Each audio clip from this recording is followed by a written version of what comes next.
दोस्तों नमस्कार। इस वक्त हम आए हैं अपने गांव और गांव से ही हम ये कार्यक्रम आपके लिए कर रहे हैं और ये कार्यक्रम है बहुत ही आपके लिए ज़रूरी। और ये है सुप्रीम कोर्ट का एक निर्णय। देश के सर्वोच्च न्यायालय ने एक गाइडलाइन जारी किया है और वो गाइडलाइन हमारी मातृशक्ति के लिए है।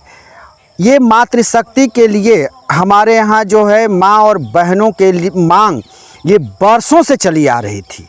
यानी देश आज़ाद नहीं हुआ था उसके पहले से ये मांग चली आ रही थी कि माँ बहनों के लिए एक ऐसा कानून बने, एक ऐसा प्राविधान बने जिससे कि उनके ऊपर कटाक्ष किए जाने वाले शब्दों पर रोक लगे।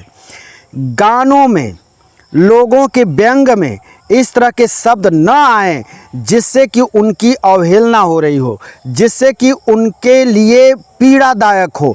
और इसी को ध्यान में रखते हुए सुप्रीम कोर्ट ने एक स्त्री निरोधात्मक शब्दों को हटाने के लिए कहा है।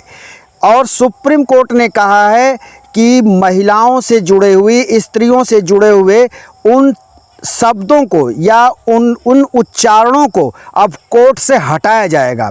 अगर कोर्ट में अगर इसका उल्लेख किया गया किसी के तरफ से या पति के तरफ से या वकील के तरफ से तो ये इस पर कार्रवाई की जाएगी। अब हमारे मातृशक्ति को, हमारी माँ बहनों को एक सम्मानजनक शब्दों से ही कोई बुला सकता है या उनको इंगित कर सकता है। दुभाषिया शब्दों पर रोक लगेगा। गानों में जो उनकी अवहेलना होती है, तरह तरह के दुभाषिया शब्दों का प्रयोग होता है या उनके राह चलते लोग जो बोलते हैं, इस सब पर रोक लगेगी। और ये सुप्रीम कोर्ट ने ये निर्णय सुना दिया है, ये आदेश दे दिया है। अब इस पर जो है कितना अमल होता है और कोर्ट में तो इस पर अमल हो जाएगा। अब एक बार सुप्रीम कोर्ट को भी सोचनी होगी कि समाज में भी इस पर अमल किया जाए। तो हम आपको बताते हैं स्त्री विरोधी कौन कौन से शब्दों को सुप्रीम कोर्ट ने माना है कि ये स्त्री विरोधी शब्द हैं और इनका कोर्ट में उपयोग नहीं किया जाएगा। अगर किसी ने इस शब्दों का प्रयोग किया तो उसको सीधे हवालात जाना होगा, उसको हथकड़ी लगेगी। और वो शब्द है हुकर आप नहीं बोल सकते, प्रोस्टिट्यूट नहीं बोल सकते, मिस्ट्रेस नहीं बोल सकते, ईव टीजिंग नहीं बोल सकते, हाउस वाइफ भी नहीं बोल सकते, खुद की घरवाली को भी हाउस वाइफ नहीं बोल सकते, कर्तव्य परायण पत्नी भी नहीं बोल सकते, जबकि ये बहुत ही अच्छे शब्दों का प्रयोग माना जाता था। लेकिन अब सुप्रीम कोर्ट ने भी इसको विरोधी शब्द माना है। वहीं पर ड्यूटीफुल वाइफ नहीं कह सकते, फेथफुल वाइफ नहीं कह सकते, गुड वाइफ भी नहीं कह सकते, ओबीडियंट भी नहीं, ओबीडियंट वाइफ भी नहीं कह सकते।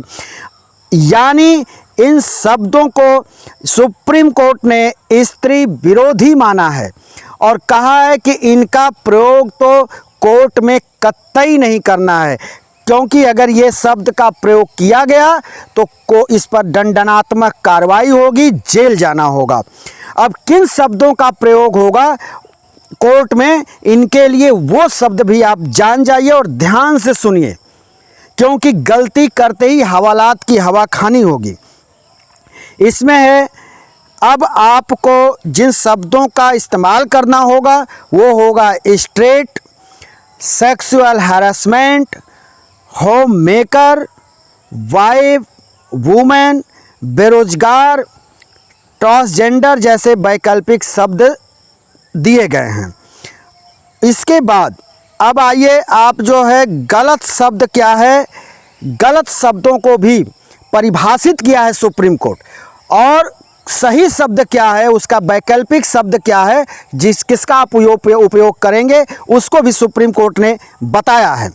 तो गलत शब्द क्या है, छेड़खानी, कामकाजी महिला, शारीरिक संबंध, अफेयर, प्रोस्टिट्यूट या हुकर, अनवेड मदर यानी बिन ब्याही माँ, चाइल्ड प्रोस्टिट्यूट, वास्टन यानी हरामी, ईव टीजिंग, हाउसवाइफ, मिस्ट्रेस, जैविक पुरुष, जैविक महिला, लड़की लड़के के रूप में जन्मा, अच्छे गुण वाली पवित्र महिला, व्यभिचारिणी, प्रोवोकेटिव क्लोथिंग, भड़काऊ कपड़े, एफेमिनेट, वफादार पत्नी, अच्छी पत्नी, आज्ञाकारी पत्नी, भारतीय महिला, पश्चिमी महिला, फॉरगेट। मतलब इस तरह के जितने भी ये शब्द हैं अभी तक प्रचलन में थे, सबको जो है सुप्रीम कोर्ट ने गलत शब्द माना है, यानी स्टीरियोटाइप माना है।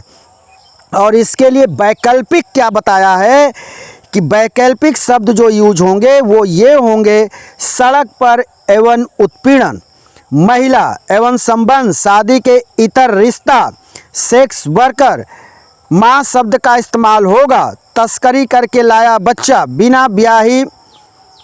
बिना ब्याह के दंपत्ति, होम मेकर, ऐसी महिला जिसके साथ किसी पुरुष ने विवाहेतर, रोमांटिक या एवं संबंध बनाया हो, जन्म के समय तक लिंग, जन्म के समय पुरुष या महिला, शादी के इतर एवं संबंध रखने वाली महिला, जेंडर न्यूट्रल शब्दों का प्रयोग, पत्नी, महिला, इन शब्दों का ही प्रयोग कर सकते हैं।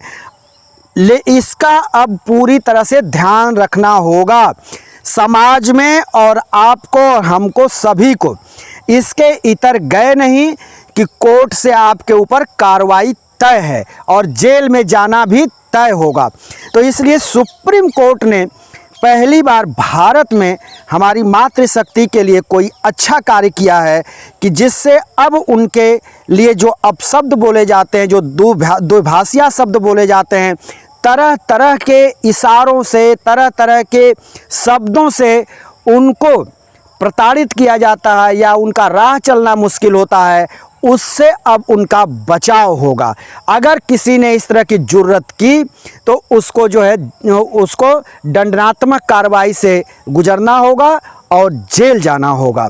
हम दोस्तों आपसे बार बार यही आग्रह करते हैं कि आप एक निर्भीक चैनल के साथ जुड़े रहने के लिए हमारे YouTube चैनल द पत्रकार टीवी को अधिक से अधिक देखा करें, लाइक करें, शेयर करें, कमेंट करें और सब्सक्राइब करें। हम फिर किसी दूसरे कार्यक्रम को लेकर हाजिर होंगे। तब तक के लिए शिवमूर्ति दुबे को दीजिए इजाज़त।